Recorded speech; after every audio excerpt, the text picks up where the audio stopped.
여러분, 플리커 아십니까? 세계 최대의 사진 공유 사이트죠. 아무튼 이곳에 어느덧 사진의 개수가 무려 50억을 돌파했다고 합니다. 이 수십억의 사진이 올려져 있는 플리커에서 가장 많이 사용하는 카메라는 과연 무엇일까요? 똑딱이? DSLR? 아닙니다. 바로 아이폰입니다. 후덜덜덜. 이 말은 즉슨 그만큼 많은 사람들이 스마트폰을 이용해서 사진을 찍고 있다는 얘기겠죠? 아니, 도대체 이놈들이 위협하지 않는 것이 무엇입니까? 정말 지구를 정복할 기세입니다. 어쨌든 왜 이런 얘기를 꺼냈냐고요?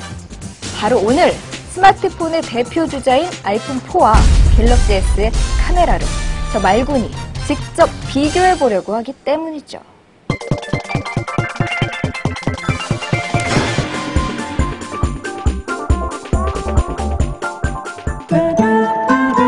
스마트폰 카메라 하면 뭐가 제일 중요할까요? 그렇죠. 찍기 편하고 자동 모드에서 막 찍어도 잘 나오는 게 짱입니다. 요거 하나면 끝이죠. 사실 뭐 이것들로 작품 사진 찍을 것도 아닌데 말이죠. 하지만 사람, 아니 말욕심이라는 게 끝이 없더군요. 이왕 찍는 거 조금이라도 잘 나오는 게 좋은 게 아닐까요? 자, 그럼 몇 가지 항목을 선정해 본격적으로 두 카메라를 비교해 보겠습니다.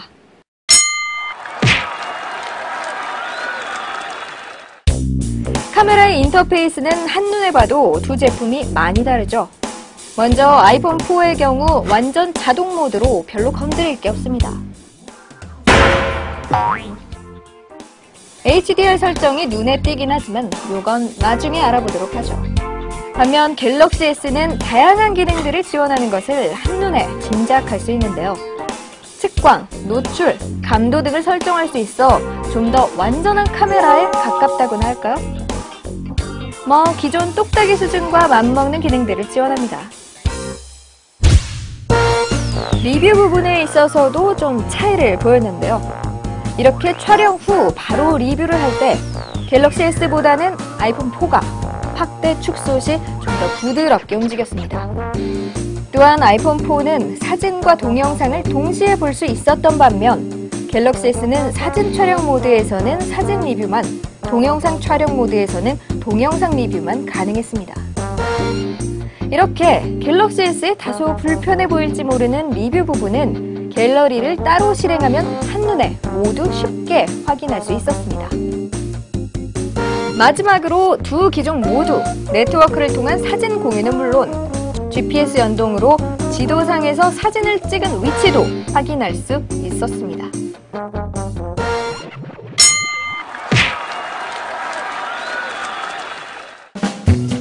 두 카메라 모두 500만 화소로 최대 해상도는 거의 비슷한데요. 최근 카메라에 비하면 낮은 화소지만 사실 이 정도 해상도면 스마트폰은 물론이고 실제 PC에서 보기에도 충분한 화소라고 할 수 있습니다. 그럼 광량이 충분한 야외에서 찍은 사진을 비교해볼까요?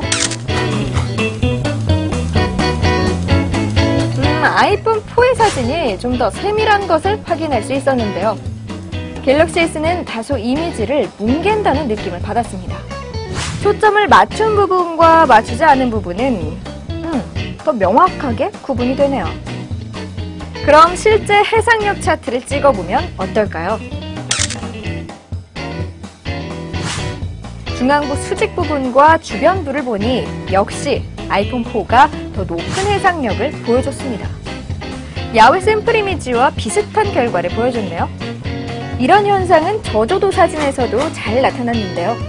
갤럭시 S는 이미지가 다소 뭉개지는 대신 노이즈가 적었으며 아이폰 4는 흑백의 노이즈가 눈에 띄는 대신 세밀한 표현력은 더 좋았습니다. 여러분, 아이폰 4 멍 현상 들어보셨습니까? 바로 실내 형광등 아래에서 찍은 사진에서 이런 현상이 나타나는 건데요.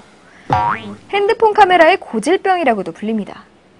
하지만 갤럭시 S는 거의 보이지 않는 반면 아이폰 4의 경우에는 그 현상이 두드러진다는 것도 아셔야 할 것 같네요.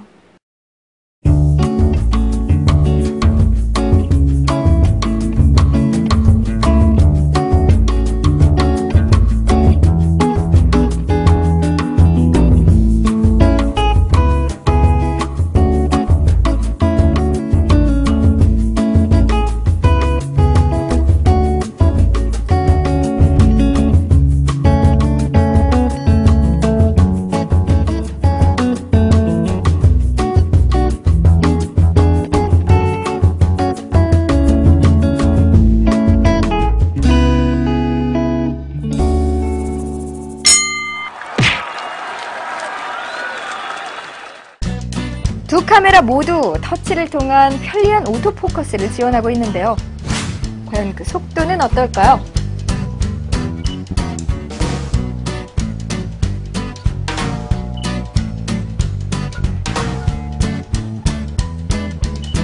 어떠세요? 좀 차이가 느껴지시나요? 갤럭시 S의 오토포커스가 좀 더 빠르죠? 그리고 포커스와 관련해서 한 가지 더! 갤럭시 S와 다르게 아이폰 4의 경우 구도 변경 시 터치 없이 중앙으로 오토포커스가 작동했습니다. 폰카의 다소 약점으로 지적됐던 셔터렉은 두 제품 다 거의 느껴지지 않네요. 마지막으로 동영상 촬영 시에는 아이폰 4는 촬영 중 터치를 통해 초점 변경이 가능했지만 갤럭시 S는 동영상 촬영 시 포커스 변경이 불가능했습니다. 다소 아쉬운 부분이네요.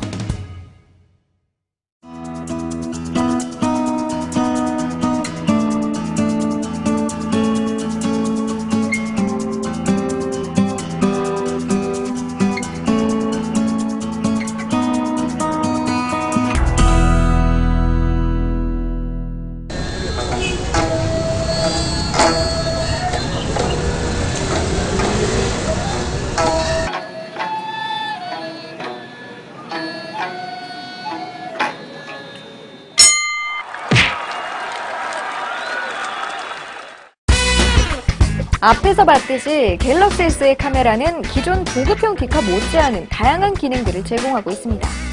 다양한 장면 모드에 스마일샷은 물론 파노라마 기능 같은 특수 효과까지 카메라를 위한 추가 애플리케이션이 전혀 필요 없을 만큼 정말 다양한 특수 효과들에 입이 쩍 벌어질만 하죠.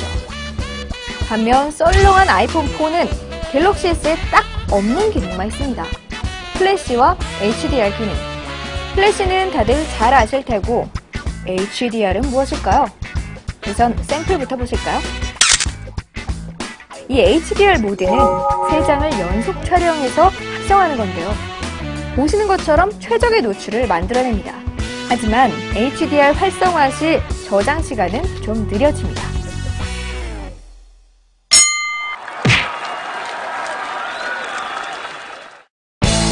하하! 스마트폰의 꽃은 바로 애플리케이션 아니겠습니까?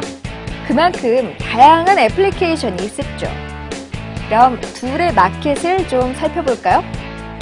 아무래도 카테고리 분류나 카메라와 관련된 애플리케이션 수는 갤럭시 S의 안드로이드 마켓보다 애플의 앱스토어가 더 많네요. 무료도 역시 비슷하죠? 그럼 먼저 아이폰의 무료 카메라 애플리케이션의 대표격인 푸딩 카메라를 살펴볼까요? 사용법은 매우 간단한데요. 카메라 종류와 필름만 고르시면 됩니다. 마치 7개의 카메라를 가지고 다니면서 각각의 카메라에 다양한 필터를 적용할 수 있다고나 할까요? 안드로이드 OS를 사용하고 있는 갤럭시 S도 무료라면 많이 사용하는 FX 카메라가 있습니다. 메뉴만 봐도 쉽게 효과가 짐작되시죠? 푸딩 카메라와 같이 쉽고 간단하게 이용할 수 있기 때문에 안드로이드 OS에서 인기 있는 애플리케이션입니다. 좀 더 다양한 기능을 원한다면 유료 애플리케이션인 비네트나 카메라 360을 사용해보시길 추천드립니다.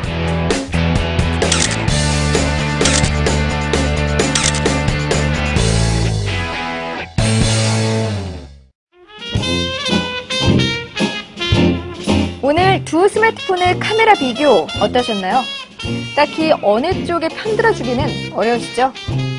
어느 한쪽이 많이 떨어지지도 또 특별하게 뛰어나지도 않으니 말이죠. 물론 기본 카메라 기능만 따지면 아이폰이 부족하긴 하지만 스마트폰 카메라에서 가장 중요하다고 생각하는 두 가지, 바로 편리성과 놀이라는 측면에서는 둘은 거의 비슷비슷하다고 할 수 있지 않을까요? 과연 여러분들은 누구에게 더 후한 점수를 줄지 기대가 됩니다. 그럼 전 이만 물러가겠습니다.